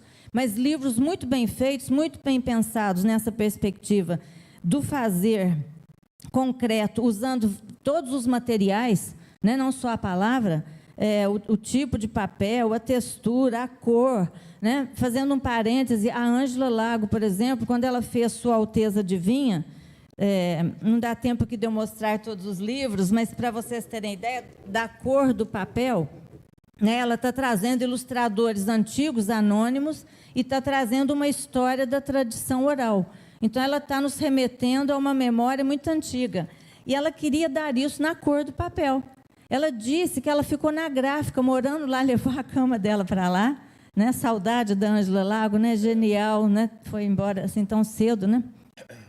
Ela fez isso para ficar na gráfica, porque o trabalho gráfico também, quando é necessário chegar a esses efeitos aqui, né, em que não apenas o texto vai aparecer aqui num suporte que é fim para ele, que é meio para ele, mas que também é fim, né? Ela precisava dessa cor, e se ela não ficasse atenta ao trabalho gráfico, ela poderia desfigurar tudo que ela estava fazendo nessa perspectiva da junção dos elementos todos, né? Então, eu acho que no livro infantil, nessa perspectiva do que começamos lá do Ziraldo, o fazer, o trabalho concreto, lúdico, o trabalho artístico, ele fica muito evidente, né? Está muito presente, não fica oculto aquilo que o artista fez, né? Nos solicita uma sensorialidade muito grande para caminhar por todos os materiais no diálogo que eles têm. Agora, entrando exatamente aí no Flix, eu vou projetar algumas coisas, porque para a gente organizar o tempo aqui. Aqui eu pus as 3 edições do livro. A primeira, né, que é aquele da esquerda, é a edição original, que foi depois reproduzida em 69, em 89, nos 20 anos do livro. E depois, em 2009, nos 40 anos, a editora Melhoramentos, que não era a editora original era a Expressão e Cultura, em 69, mas a Melhoramentos fez edições comemorativas, reproduzindo esse livro aí. Depois, a segunda edição ali, da Primor, perdeu muito, ela é de 1976. Ela faz um livro quadradinho, fica muito diferente. Acho que eu não trouxe esse, eu só trouxe a edição comemorativa. Mas ele fica pequeno, compacto, tira aquelas páginas brancas, porque, voltando ao que a Graça falou, que aquelas páginas a mais, elas não são ali porque estão sobrando, né? Elas são, no momento aqui do livro Flix, é o tempo que o Flix tem, depois que ele anda tanto pelo mundo, que ele busca, que ele quer, que ele pede, que tudo é negado para ele fica exausto. Aí é o momento em que ele para, né? Parou de procurar. Quando ele para, ele vai ter o branco aqui, que é da solidão dele, e que é do tempo de recolhimento, para que a mudança que está se processando nele ocorra, e depois vem aquelas páginas das 3 luas, né? Quando ele sobe, que então aí a gente não sabe em que ele se transformou, de repente vem aquela surpresa daquelas formas em movimento, que estão bem de acordo com a natureza do Flix, né? Que não é algo estacionário, não é algo como as outras cores. E aí, depois daquele branco, ele já, então, reaparece nas 3 formas da Lua, que aí vamos ver ali, deixa eu só completar, depois eu volto nas luas. Na segunda edição, perdeu as páginas brancas, fez um trabalho, assim, que perdeu demais na originalidade do livro e comprometeu a leitura nesse sentido que a gente está falando, da integração das linguagens e de tudo ali ser feito num fazer. Não que ali apenas os elementos, os materiais, né, entrem como meio. Fundo e forma ali já não tem separação mais, né? E aí perde isso na segunda edição. Depois a editora Melhoramentos, em 84, ela faz outro formato, que é o que a gente conhece hoje. Perde também, ela não retoma mais aquele projeto original, a não ser na edição comemorativa de 2009, tá? Dos 40 anos do Flix. Aí, para passar aqui, cadê? Aqui. Aí, uma a uma, né? A primeira edição, de 69, a segunda da Primor, esse aí é de 76, e o de 84 em diante, da Melhoramentos. O Ziraldo dá um depoimento bem interessante, que já mostra que a visão dele é muito peculiar mesmo, e tinha que resultar nesse tipo de livro. Ele diz, não me passava pela cabeça virar o que se convencionou chamar autor infantil. Virei. Na verdade, porém, eu não faço livros para crianças. Eu faço livros para me divertir. E não existe nada que me divirta mais, que me mobilize mais do que ficar curtindo essa de me envolver com o livro, com a página do livro, com os espaços em branco do livro, com o tempo do livro. A virada da página é o tempo. Com a cor, o tipo da letra, o formato, a impressão, a capitular, a vírgula, toda essa coisa mágica que é o livro feito para criança. Uma curtição muito maior do que bater o original à máquina e mandar para o editor. Hoje se faz muitas coisas já pelo computador, né? Ele ainda bate a máquina, o Ziraldo, ainda usa a máquina de datilografia antiga, né? Mas isso é porque também, naquela época, era prioritariamente, quando ele deu o depoimento, a máquina mesmo, né? Como, no fundo, a vida se resume na busca da felicidade, eu acho que estou fazendo estes livros é para ser feliz. Então, essa função poética do fazer o livro para criança, ele realiza muito bem, né? Porque como é um jogo, é um brincar, né? O fazer poesia tem muito disso, né? Do brincar para que a forma ali tenha o seu conteúdo nela mesma. Isso aí é um jogo, né? Que faz com a palavra, com o espaço e tal. E o Ziraldo está acenando para isso, quer dizer, né? Tudo ali importa, são as peças do jogo para se chegar ao livro infantil. Agora, pegando dentro do Flix algumas situações em que há o diálogo perfeito entre a imagem, e eu gostaria de colocar a palavra imagem, e do além de ilustração como desenho. Porque a imagem, ela pega tudo, né, no livro. Ela pega até onde que a linha vai, né? Ela pega o local onde que a imagem está, a cor, né? Se vai clareando, se vai tendo um apagamento da cor. Todos esses elementos são signos, né, que se juntam com a palavra para ter aquele resultado final. E aí, quando as cores tão duras dão aquela resposta para o Flix, lembrem quando ele pergunta se pode brincar com as cores? Quem conhece o livro vai se lembrar. E elas viram, aí o Ziraldo põe o arco-íris virado ao contrário. Quer dizer, a narrativa, vamos dizer, no todo, né, dos elementos, ela vai caminhando com o visual ajudando na palavra. As duas coisas vão narrando. Então, quando ele diz que as cores vão falar não pode, ele põe as cores no arco-íris, ele põe o arco-íris virado ao contrário do momento em que o Flix está de frente para elas. Quando põe o contrário, ele já está dizendo nessa narração que elas não estão aceitando o Flix, né? Outra situação dessa é quando ele põe linhas retas, duras, porque a linha curva ela tem mais emoção do que essa linha reta. Aí, quando eu fui estudar para fazer minha tese, né, que eu disse que eu caminhei bem mais do que quando eu li Ziraldo em 1988, eu fui ter que ler sobre linhas, né?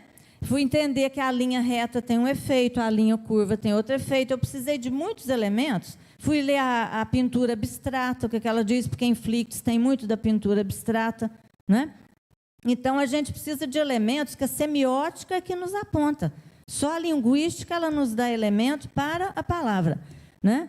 Agora, a semiótica nos dá elemento para tudo, para a direção que a palavra tem, para o lugar que ela ocupa, para o tamanho da letra. Até isso, a semiótica ajuda, né? Tem um momento lá na frente, quando depois que o Flix caminhou e tem o não toda hora para ele, lá no finalzinho da página, né, lá no cantinho, assim, lá embaixo, com letra pequenininha, o narrador, o Ziraldo, diz: e mais uma vez sozinho, o pobre Flix se vai. Pequenininha a letra, quer dizer, ele não está dizendo que o Flix está triste, deprimido, oprimido, abandonado, cansado. Ele não narrou isso. Mas ele mostrou tudo isso no tamanho da palavra, né? Daí a gente entende o tanto que Ziraldo é econômico, né, múltiplo, e ao mesmo tempo tem uma contenção, como na poesia também, né, que a poesia fala menos e contém mais. Então, esse livro Flix, primeiro que ele é mesmo poético no modo dele distribuir, né? Os versos, os fragmentos aqui dentro, tem sílabas, tem versos de 7 sílabas mesmo.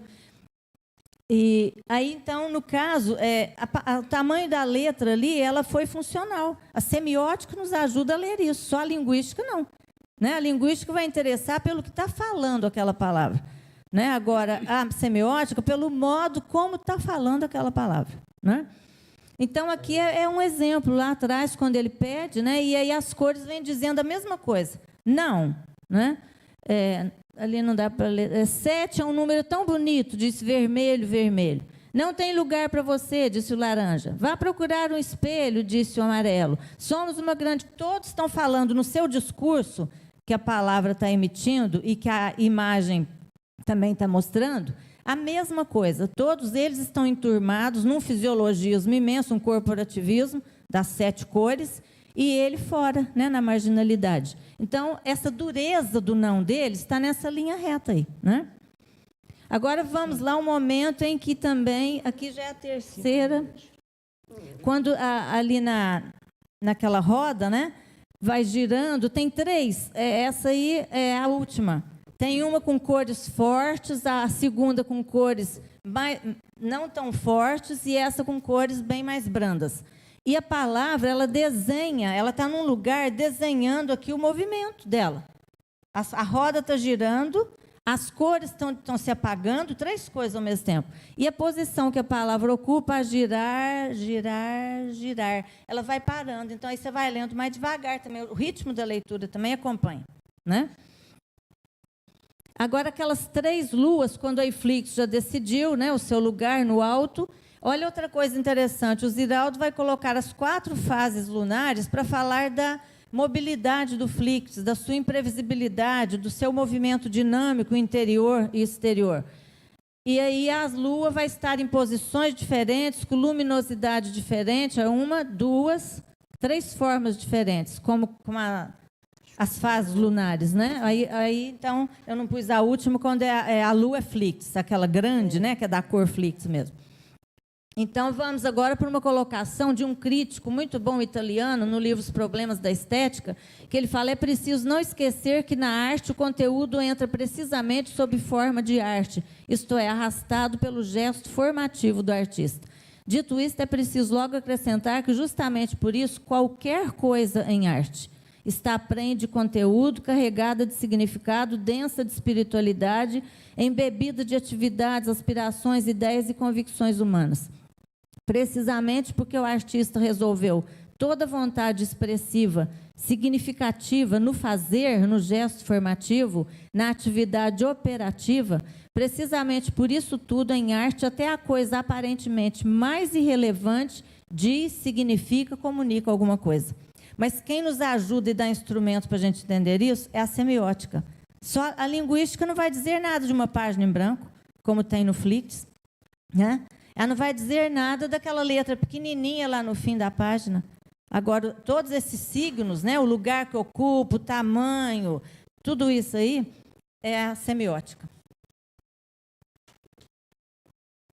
Agora, do Ziraldo, né, eu acho que eu já falei, vou passar esse, porque ele faz essa conjugação dos planos gráfico, espacial, verbal, visual, indissociáveis no processo de criação e na leitura de direcionamento não puramente linguístico.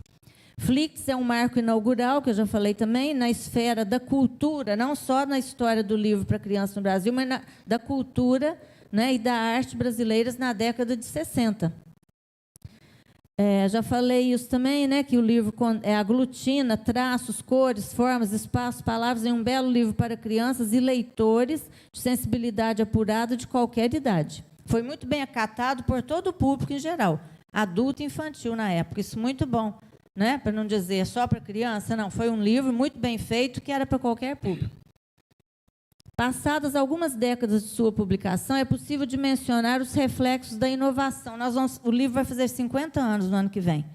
Tudo que eu já disse dele há 30 anos atrás, eu continuo dizendo que o valor justo de Flix na história do livro da literatura para crianças no Brasil é um lugar de vanguarda, né? Ele continua sempre atual em relação aos anos imediatos e posteriores à sua publicação.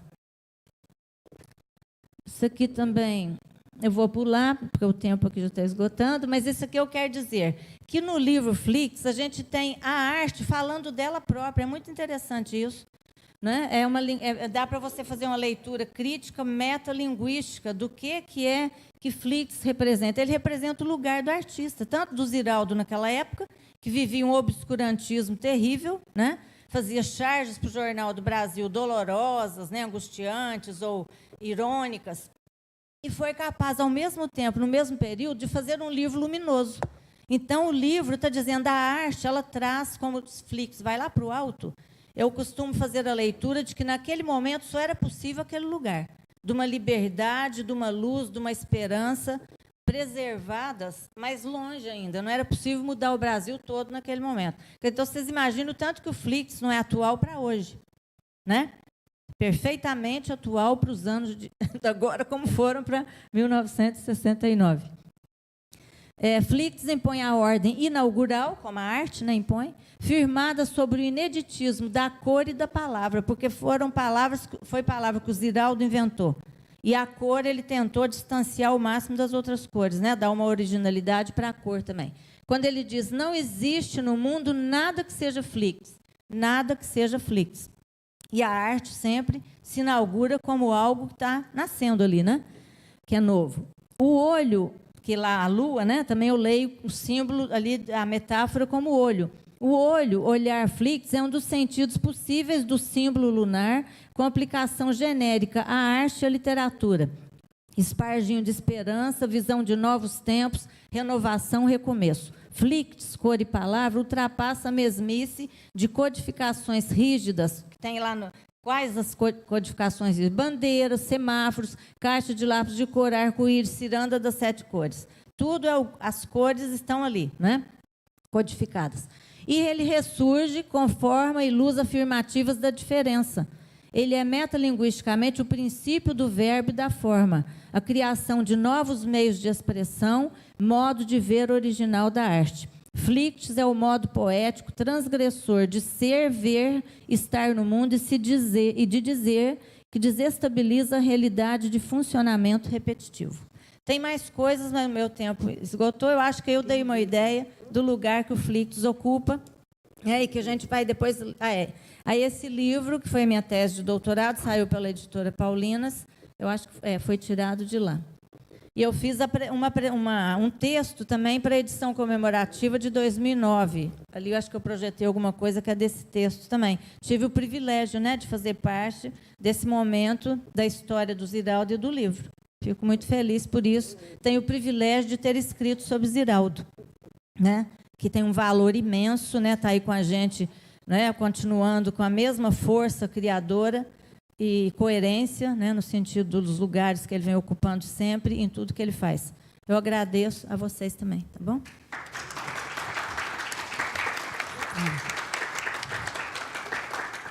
E a mesa que começou com Roger Mello e Graça Lima sobre imagem e texto, terminou com Ziraldo, com a Vânia trazendo Ziraldo, que é o grande homenagem da Finilige, dos 50 anos da Finilige, o ano que vem, 50 anos de Flix.